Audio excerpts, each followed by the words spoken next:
It all happened in the Perry High School, that there was a breakfast program going on, so there may have been. My name's Mitch Mortvet. I'm an assistant director with the Iowa Division of Criminal Investigation. At 7:37 a.m., excuse me, on January 4th, 2024, the Perry Police Department responded to an active shooter event at Perry High School. Meanwhile, Dallas County Communications was also receiving multiple 911 calls of an active shooter at the high school. Perry police officers responded within minutes. They immediately made entry and witnessed students and faculty either sheltering in place or running from the school. Once inside, they located multiple individuals with gunshot wounds. Officers immediately attempted to locate the source of the threat and quickly found what appeared to be the shooter with a self-inflicted gunshot wound. As additional officers responded, a systematic search of the school took place. Officers located during the search of the school an improvised explosive device. The State Fire Marshal and the Bureau of Alcohol, Tobacco, and Firearms rendered the device safe. Numerous officers from multiple agencies were able to secure the school and verify no additional threats. At the same time, first responders were rendering aid to the victims, who were later transported to area hospitals. The shooter has been identified as 17-year-old Dylan Butler, a student at Perry High School. Butler was armed with a pump-action shotgun and a small caliber handgun. Butler also made a number of social media posts in and around the time of the shooting. Law enforcement is working to secure those pieces of evidence. All evidence thus far suggests that Butler acted alone. There are 6 victims, one of them who is deceased.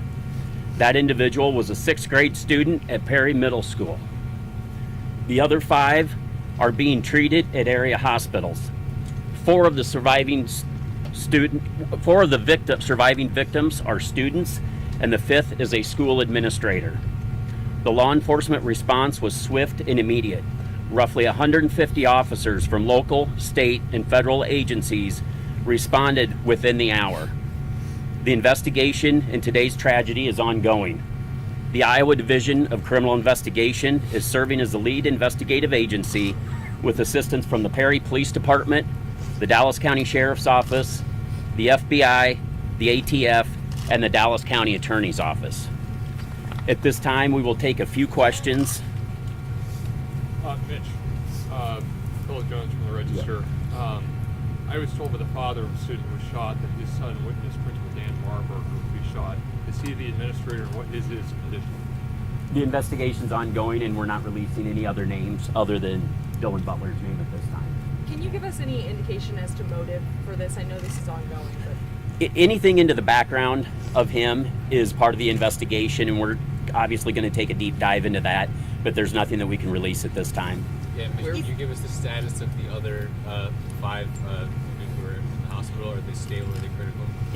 At this time, it's my understanding, as of about an hour ago, 1 was in critical condition, but appeared not to be life-threatening, and the other 4 are stable.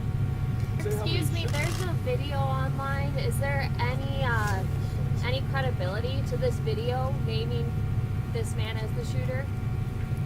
I haven't seen the video, and that I don't know at this time, but law enforcement is working to secure those pieces of evidence, as I mentioned in the statement, so there's nothing more that we can comment on about that. This is the first time that we've heard someone from the middle school being involved in the shooting. Do you have an idea as to the path this suspect took? It all happened in the Perry High School, and it was before school started, so there were not many students, and it's our understanding that there was a breakfast program going on, so there may have been students of different grades, if you will, in the school at that time. But it all was contained in the Perry High School, not in any of the other buildings. Explosive device? Yes. What else can you tell us? Not much about it, other than it was pretty rudimentary, and it was rendered safe by, like I said, the State Fire Marshal and the ATF.